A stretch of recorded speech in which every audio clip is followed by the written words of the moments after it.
ડુંગરા police station હદ વિસ્તારના છીરી વડિયાવાડ ખાતેથી 12.259 કિલોગ્રામ કિંમત રૂપિયા 6,12,950ના વિપુલ પ્રમાણના ગાંજાના જથ્થા તથા એક દેશી હાથ બનાવટના તમંચા સાથે 2 ઇસમોને ઝડપી પાડતી વલસાડ જિલ્લા લોકલ ક્રાઇમ બ્રાન્ચની ટીમ તારીખ 6 જુલાઈ સોમવારના 11:55 કલાકે પ્રસિદ્ધ કરેલી પ્રેસનોટની વિગત મુજબ વલસાડ જિલ્લા લોકલ ક્રાઇમ બ્રાન્ચની ટીમ જિલ્લા હદ વિસ્તારમાં પેટ્રોલિંગમાં હતી, જે દરમિયાન ખાનગી રાહે બાતમી મળી હતી કે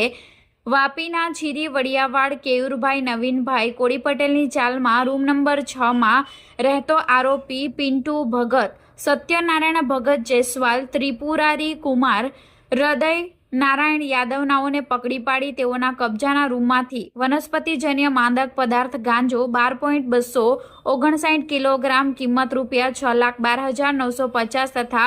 માદક પદાર્થ ગાંજાના જથ્થા ભરેલ કંતાનનો કોથળો નંગ 1 અને એક દેશી હાથ બનાવટનો તમંચો જેની કિંમત 10,000 તથા અંગ ઝડતી તથા રૂમમાંથી મળી આવેલા મોબાઈલ ફોન મળી પોલીસે કુલ 6,28,950 રૂપિયાનો મુદ્દામાલ કબજે લઈ 2ની ધરપકડ કરી કેસમાં સંડોવાયેલા 4ને વોન્ટેડ જાહેર કર્યા હતા.